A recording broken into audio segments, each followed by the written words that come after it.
हरी भरी पहाड़ियों और फुसफुसाते चीड़ के पेड़ों के बीच बसे एवोवुड के अनोखे गांव में चांद लंबे समय से एक शांत आगंतुक की तरह रहा है, जो अपनी कोमल रोशनी पत्थरों से बने रास्तों और देहाती झोंपड़ियों पर बिखेरता रहता है। कहा जाता है कि चांद रहस्यों को समेटे हुए है और रात के सन्नाटे में उससे सलाह लेने वालों को ज्ञान प्रदान करता है। अन्ना, सपनों से भरे दिल और उदासी से भरी आंखों वाली एक युवती, अक्सर चांद की चमकीली निगाहों में सुकून पाती थी।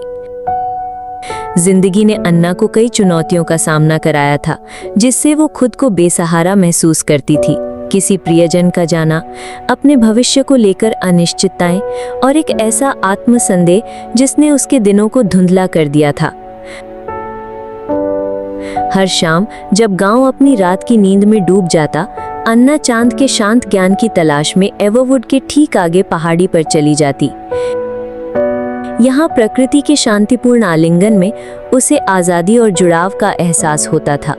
जैसे ही वो खुद को आकाशीय चमक में डुबोती, उसकी चिंताएं मानो पिघल जाती। एक खास रात चांद पहले से कहीं ज्यादा चमक रहा था और उस प्राचीन विलो पेड़ के रास्ते को रोशन कर रहा था। एक ऐसी जगह जहां कई ग्रामीणों का मानना था कि इच्छाएं पूरी हो सकती हैं। चांद की रोशनी में अन्ना ने अपनी आंखें बंद की और शक्ति और स्पष्टता के लिए मन ही मन प्रार्थना की। रात शांत थी, पत्तों की हल्की सरसराहट और कभी कभार बुलबुल की आवाज के अलावा। जैसे ही अन्ना विलों के पेड़ के नीचे बैठी, उसे ध्यान और स्थिरीकरण के बारे में पढ़ी हुई एक बात याद आई। जब आप अभिभूत हों तो खुद को केंद्रित करने की सरल तकनीकें। अपने घुटनों को ठुड्डी के नीचे रखते हुए अन्ना ने अपनी सांस पर ध्यान केंद्रित किया और हर सांस लेने और छोड़ने में लय और शांति पाई। जब उसने इसका अभ्यास किया तो अन्ना को चांद से एक संदेश मिला, शब्दों के माध्यम से नहीं बल्कि भावनाओं के माध्यम से। शांति और प्रोत्साहन की भावना। चांद की मौन बुद्धि ने सुझाव दिया कि जैसे उसकी अपनी दिव्य यात्रा के चरणों के तरह जीवन के भी अपने चक्र होते हैं। अंधकार के क्षण प्रकाश से पहले आ सकते हैं और संघर्ष विकास और समझ की ओर कदम बढ़ा रहे हैं। अन्ना को एहसास हुआ कि वो अपनी यात्रा में अकेली नहीं थी। पहले भी कई लोग इस पथ पर चल चुके थे और कई आगे भी चलेंगे। उसने सीखा कि सहानुभूति कठिनाई और विजय के साझा अनुभवों से बनती है। उसका हृदय तभी स्वस्थ होने लगा जब उसने इस नए लचीलेपन को अपनाया। उस रात से अन्ना ने चंद्रमा के ज्ञान को अपने भीतर धारण किया। उसका आत्मसंदेह धीरे धीरे आत्मकरुणा में बदल गया। वो समझ गई कि चुनौतियां जीवन का हिस्सा तो हैं, लेकिन वे उसे परिभाषित नहीं करती।